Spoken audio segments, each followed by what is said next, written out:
देश भर के लोगों को जमीन खरीदने के लिए प्रोत्साहित करने के लिए केंद्र और जम्मू कश्मीर प्रशासन द्वारा आयोजित अपनी तरह का पहला रियल एस्टेट शिखर सम्मेलन ने तीव्र राजनीतिक प्रतिक्रिया प्राप्त की है। बाहरी लोगों, जिन्हें स्थायी निवासियों के रूप में वर्गीकृत नहीं किया गया था, को पहले जमीन खरीदने या रखने से रोक दिया गया था, लेकिन केंद्र द्वारा अगस्त 2019 में अनुच्छेद 370 को निरस्त करने के बाद इसे बदल दिया गया, जिससे जम्मू कश्मीर का विशेष दर्जा समाप्त हो गया। स्थानीय प्रदर्शनकारियों और क्षेत्रीय राजनीतिक दलों ने केंद्र पर जम्मू कश्मीर को बेचने का आरोप लगाया है। केंद्रीय आवास और शहरी मामलों के मंत्रालय और जम्मू कश्मीर प्रशासन द्वारा संयुक्त रूप से आयोजित जम्मू और कश्मीर रियल एस्टेट शिखर सम्मेलन 2021 आज आयोजित किया गया। अधिकारियों ने कहा कि 39 समझौता ज्ञापनों पर हस्ताक्षर किए गए, जो 19 आवासीय घरों के निर्माण से संबंधित है। इसे जम्मू कश्मीर में ऐतिहासिक परिवर्तन कहते हुए सरकार ने कहा कि उसने गैरकृषि भूमि की खरीद सहित जम्मू कश्मीर में बाहरी निवेश की अनुमति देने के लिए कानूनों में बदलाव किया है। उपराज्यपाल सिन्हा ने कहा है कि इसी तरह का कार्यक्रम अगले साल मई में श्रीनगर में होगा।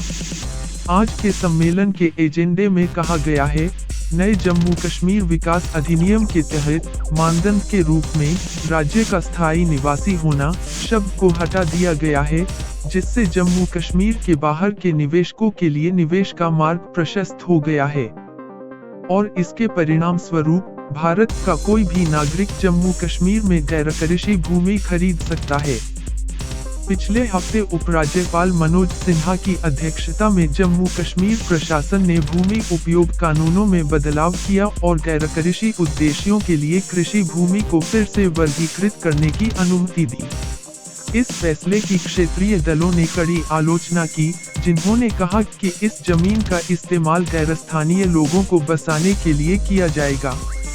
हाल ही में केंद्र ने संसद को बताया कि विशेष दर्जा समाप्त होने के बाद जम्मू कश्मीर में केवल 7 भूखंड खरीदे गए थे। जम्मू कश्मीर के बाहर के लोगों को केंद्र शासित प्रदेश में जमीन खरीदने की अनुमति देना भाजपा और केंद्र के लिए प्रमुख कार्यों में से एक था, लेकिन अभी तक ऐसा होता नहीं दिख रहा है। यह देखते हुए कि जम्मू कश्मीर बड़े पैमाने पर बेरोजगारी के संकट का सामना कर रहा है, विपक्षी दलों ने सरकार से निवेश के बजाय रोजगार सृजन पर ध्यान केंद्रित करने का आग्रह किया है।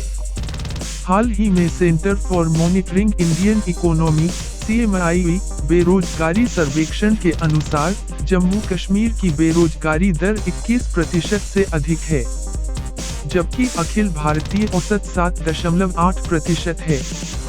इस बीच सड़क से कुछ ही किलोमीटर की दूरी पर शिखर सम्मेलन के खिलाफ विरोध प्रदर्शन हुए और संवैधानिक सुरक्षा उपायों और राज्य की बहाली की मांग की गई।